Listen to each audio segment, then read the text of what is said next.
What's up, Hurricanes Nation? Let's get into it. It's been a few weeks. It's been about 3 or 4 weeks now since I've done a Hurricanes game recap. But this is your Hurricanes game 13. This is your Hurricanes game 13 recap. Are your Hurricanes first round of the college football playoffs game recap?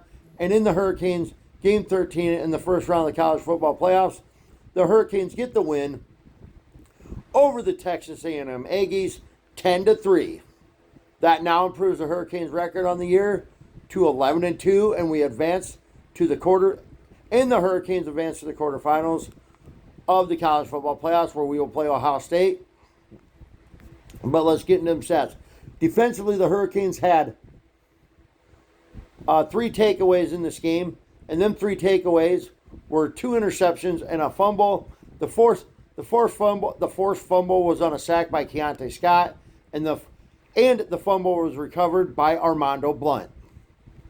The 2 interceptions were both by Bryce Fitzgerald.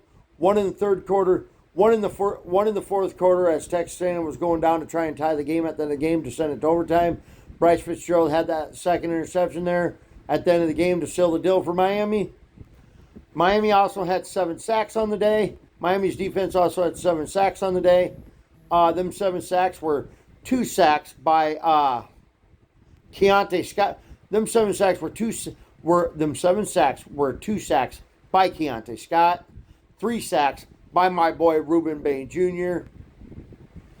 Sack and a half by Akeem Messidor, and a half a sack by Jacoby Thomas. Your leading tackler for the day for the Canes. Your leading tackler on defense for the Canes yesterday was Keontae Scott with 10 tackles. Offensively, our leading receiver was Keelan Marion with 3 receptions for 33 yards. CJ Daniels added in 29 yards. And our true freshman, who I really, really like, and I hope he doesn't hit the transfer portal this offseason, is, and also our true freshman Malachi Tony added in 22 yards receiving, and Malachi Tony had the lone touchdown receiving, making up for the fumble he had earlier in the game, which could have been very costly. But we gotta stop on that next series. Our leading rusher was Mark Fletcher Jr. with 172 yards rushing. Our true freshman receiver Malachi Tony added in 9 yards rushing. So again, our leading rusher was Mark Fletcher Jr. with 172 yards rushing.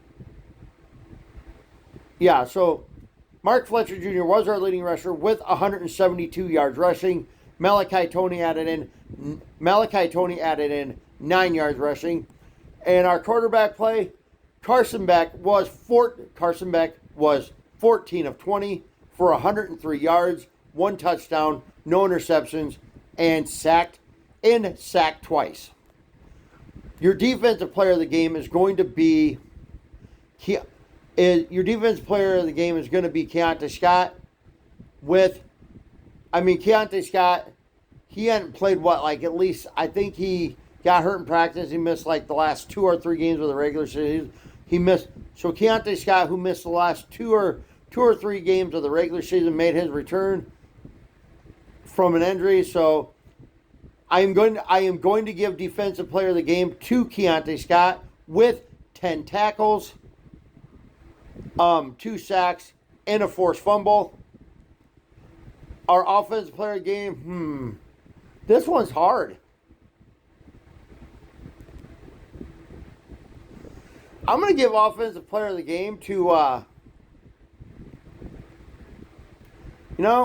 think I'm just going to give it to Mark, even though he didn't get a touchdown, I'm going to give it to Mark Fletcher Jr.